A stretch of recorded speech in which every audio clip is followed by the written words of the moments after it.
ओम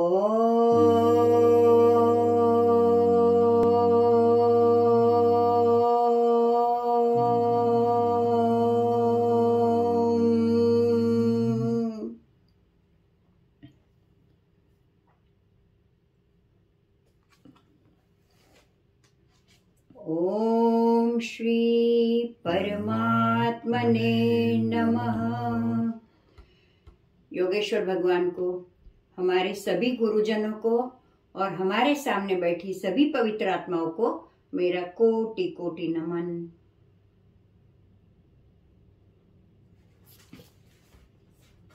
आज का सत्र हम गीता जी से शुरू करते हैं। हम लोग गीता जी का 6वें अध्याय के बारे में देख रहे हैं। अभी तक हमने 25 श्लोक देख चुके हैं, 26 श्लोक भी देख चुके हैं। कल हमने 26वां श्लोक देखा था।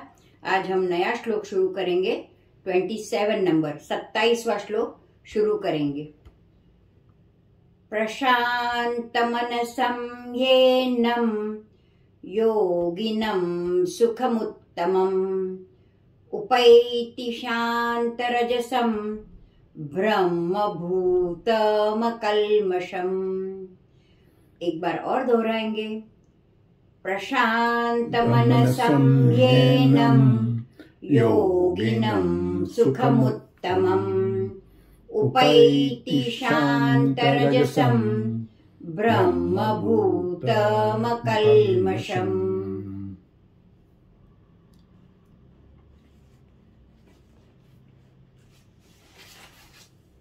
योगेश्वर भगवान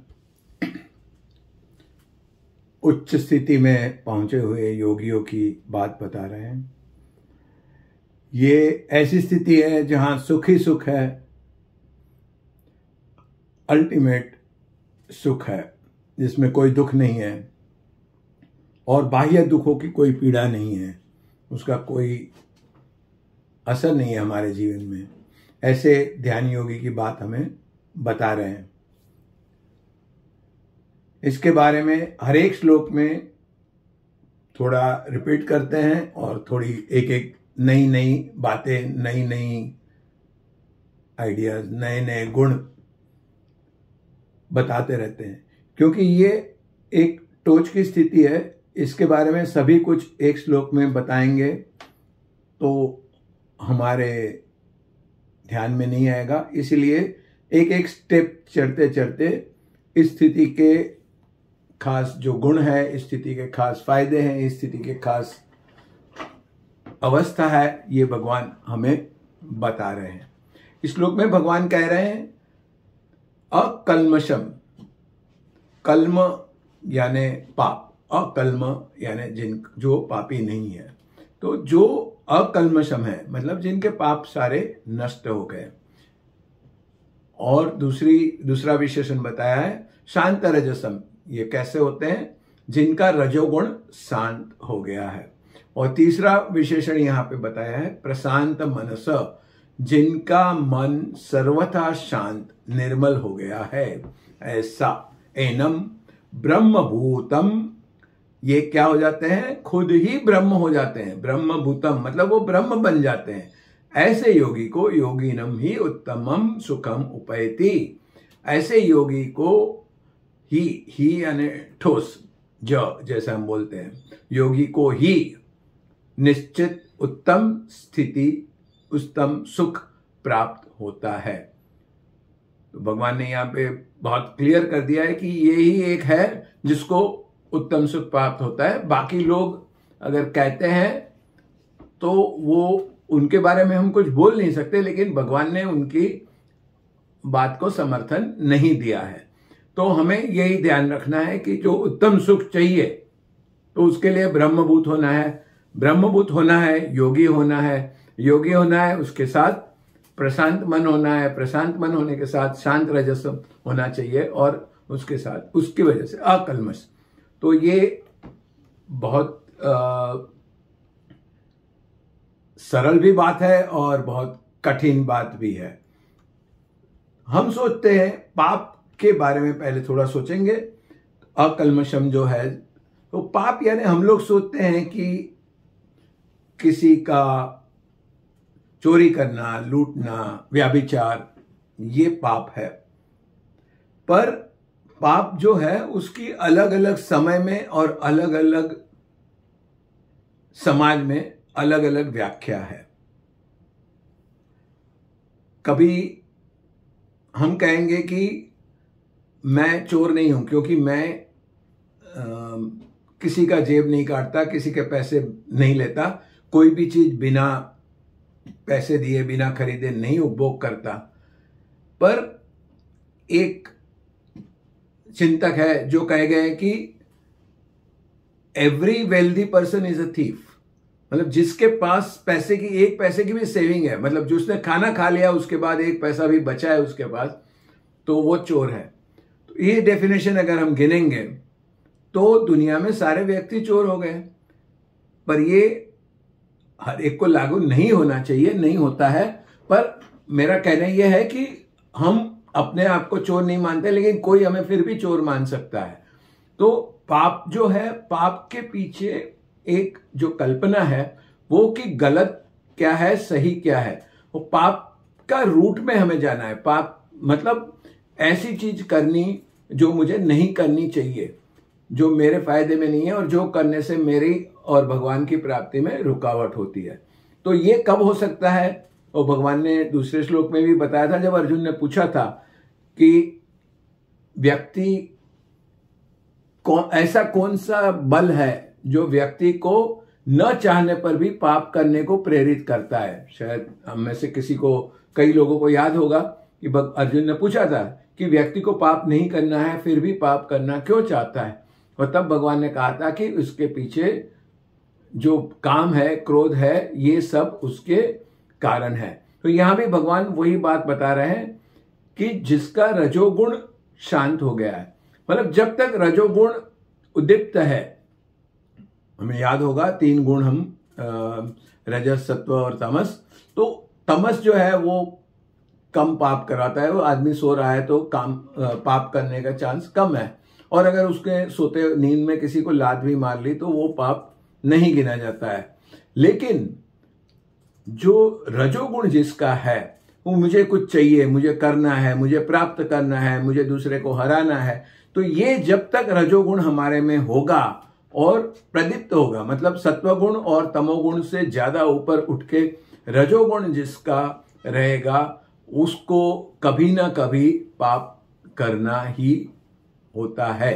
तो जो पाप नष्ट हो गए, मतलब जिनका मन बिल्कुल साफ हो गया है, जिनके मन में किसी से कुछ लेने की इच्छा नहीं है। पाप कब होता है? जब हमें लगता है कि ये सामने वाली व्यक्ति पराई है, तो उससे हम कुछ छीनने की कोशिश करते हैं। अपने लोगों से कभी कुछ छीनने की कोशिश नहीं करते। तो जो व्यक्ति योगी बन गया है, जो ब्रह्म में लीन हो गया है, उसके लिए पूरा विश्व अपना ही है। तो जो रजोगुण जिसका शांत हो गया है, वो उसको लोभ नहीं होगा। रजोगुण नहीं होगा तो उसको चाहिए नहीं, चाहिए नहीं तो लोभ नहीं है, लोभ नहीं है तो कुछ गलत कर्म नहीं करेगा और कुछ अशांति भी नहीं होगी, उसको कोई किसी चीज की स्पृहा नहीं होगी। तो ऐसे लोग जो है वो कैसे होंगे? जिनको अकल्मष कह सकते हैं। प्रशांत मनस, ये मन जिनका सर्वथा शांत निर्मल हो गया है, ऐसे लोग। ये जो अब मन की बात कह रहे हैं भगवान यहां पे, वो बहुत ही महत्व की है। मन, हर एक चीज में मन चाहिए। बिना मन के कोई भी काम हम नहीं कर सकते हैं, करेंगे तो उसमें रिजल्ट नहीं आएगा। अगर हमें भोग भोगना है तो भी उसमें मन चाहिए। हम लड्डू खा रहे हैं, अगर हमारा मन लड्डू खाते वक्त किसी और चीज में है, ऑफिस में जो प्रॉब्लम हो रही है या कहीं और हमारे रिश्तेदार बीमार है, तो लड्डू का भी स्वाद नहीं आता है। तो भोग में भी अगर स्वाद नहीं आता है, तो भक्ति में तो मन अगर नहीं है तो बिल्कुल स्वाद नहीं आएगा। भगवान ने सभी जगह बार बार यही कहते हैं कि मुझे मन अर्पण कर। बिना मन के जो भी तू कर रहा है वो एक प्रकार की एक एक्सरसाइज हो सकती है, कसरत हो सकती है, लेकिन भक्ति नहीं हो सकती है। तो हम भी जब चित्त एकाग्रता के लिए बैठेंगे और अगर हमारा मन नहीं लगा है, तो ये एक एक्सरसाइज है।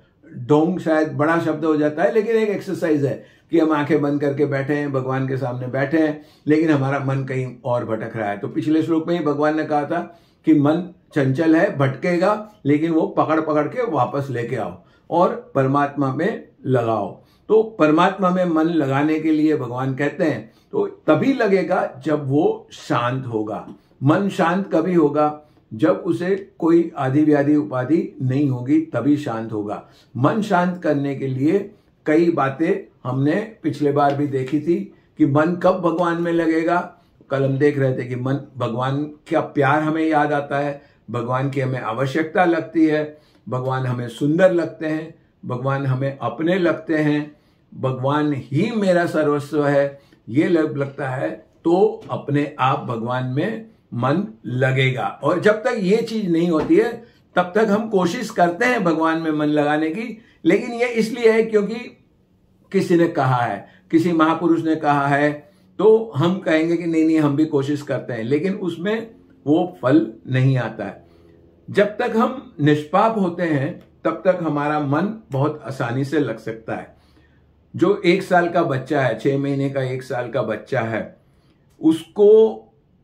उसका मन हमेशा माता में लगा हुआ है, क्योंकि उसकी सारी जरूरत जो है वो माता ही पूरी करती है। खाना चाहिए, पीना चाहिए, कपड़े गंदे हो गए हैं, भूख लगी है, सुलाना है, सभी चीज में माँ है। तो उसके पूरा विश्व में माँ ही है, माँ के सिवा कुछ है ही नहीं।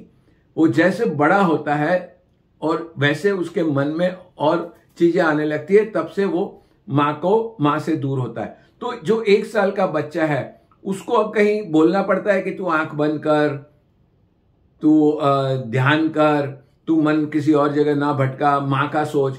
वो माँ का ही सोचता है, क्योंकि उसको भूख लगी है तो भी माँ ही देगी, उसको नींद आई तो ही माँ देगी, उसको अगर किसी जीव जंतु काटता है तो ही माँ ही सफा करेगी, उसको वो कूड़े में पड़ा है तो भी माँ ही सफा करेगी। तो उसको और कोई है ही नहीं, तो उसके दिमाग में हमेशा माँ ही रहती है। बड़े होने के बाद हमारी स्थिति बदलती नहीं है, भगवान ही हमारा सब कुछ करता है, पर हमारे अहम की वजह से ये हमें ध्यान में नहीं आता है। तो यही जो फर्क है मेन, यहां पे अगर हम थोड़ा देखें, टेक्निकली देखेंगे, तो ये जो मन लगाने की जो बात है उसमें जो हमारा शास्त्र है, वैदिक तत्वज्ञान है, गीता का तत्वज्ञान है वो, और जो वेस्टर्न फिलोसॉफी है उसमें यहाँ पे बहुत बड़ा फर्क होता है। वेस्टर्न फिलोसॉफी ये मानती है कि अगर हमने बाहर की चीजों से अपना मन शांत कर लिया, मतलब हमने हमारा सेंसेस शट डाउन कर दिए, तो हमें ये ब्रह्म का अनुभव हो जाएगा, हम ब्रह्म में लीन हो सकते हैं। तो उनको यही सोचना है कि बाहर की जो सारी सेंसेस है उसको बंद कर लें। तो उनका जो ध्यान है, मेडिटेशन है, वो माइंडफुलनेस है, वो वहीं तक सीमित है। लेकिन गीता में कृष्ण भगवान कहते हैं कि ये इतना इनफ नहीं है, ये स्टेप 1 है। स्टेप 2 ये है कि जो आंतरिक मन की जो स्थिति है उसको भी शांत करके भगवान में लगाना है। क्योंकि बाहर की लाइटें तो हम बंद कर सकते हैं, आंख कान नाक बंद कर सकते हैं, हम बिल्कुल बंद कमरे में जाके बैठ जाएंगे, गुफा में बैठ जाएंगे जहां न लाइट आती है, न कोई दिखता है, न किसी का शोर होगा। तो बाहर की सेंसेस बंद करना डिफिकल्ट है, लेकिन इम्पॉसिबल नहीं है। लेकिन उसके बाद भी जैसे हमने बार बार देखा है कि मन अंदर से अपने आप सब कुछ खड़ा कर सकता है, हम सब में ये कैपेसिटी है। अभी भी अगर बोला जाए आपको कि आंख बंद करके अपना घर कैसा है वो देखो, आपकी स्कूल देखो, विटी स्टेशन देखो या एयरपोर्ट देखो जहां पे आप गए थे, तो 1 सेकंड के 1000वें भाग में हमारे आंख के सामने पूरा स्टेशन आ जाता है। वो स्टेशन, गाड़ियां, कुली, सब पूरा 100% पिक्चर हमारे सामने आ जाता है। तो बाहर के जो इनपुट है वो ना भी हो तब भी वो मन अपने आप क्रिएट कर सकता है। तो जो ब्रह्म निर्वाण, जो ब्रह्म की स्थिति हमें प्राप्त करनी है, योगी की स्थिति प्राप्त करनी है, ब्रह्म के साथ जुड़ना है, तो जो आंतरिक मन है उसको भी शांत करना पड़ेगा। और आंतरिक मन शांत करने के लिए मन में क्या क्या चीजों के प्रभाव पड़ते हैं वो हमें सोचना है। और ये एक बहुत बड़ी लंबी लिस्ट है, 30-40 आइटम है जिसके मन के ऊपर प्रभाव पड़ते हैं। दुनिया में घूमते वक्त तो पड़ते ही हैं, लेकिन जब हम चित्त एकाग्रता के लिए बैठते हैं तब भी मन के ऊपर प्रभाव पड़ते हैं। तो ये जो मन के ऊपर जो प्रभाव पड़ते हैं उसको कैसे हम हटाएं, और मन जो भागता है भगवान में से उसको भागने से कैसे रोके, तो उसके लिए मन के अवधान के भी कई बातें हैं। तो ये हर एक बातों पे डिस्कस करेंगे, तो मन पे बोलने पे ही 2 महीने 3 महीने निकल जाएंगे। तो हम यहाँ पे सिर्फ इतना देखते हैं कि मन जो है वो शांत तो होना चाहिए, लेकिन फिर कोई कहेगा कि नींद में भी तो शांत होता है, लेकिन नींद में हम जागरूक नहीं होते, हमारी अवेयरनेस नहीं होती है। तो नींद में ऐसा है नहीं, लेकिन शांत और जागरूक और गतिनिष्ठ ये तीनों स्थिति मन की होनी चाहिए, तभी हम ब्रह्म में लीन होके ब्रह्मानंद ले सकते हैं। तो इसके बारे में कल आएंगे, थोड़ा और देखेंगे, और उसके बाद भगवान क्या कह रहे हैं वो आगे देखेंगे। ओम सभी को। ओम सभी को।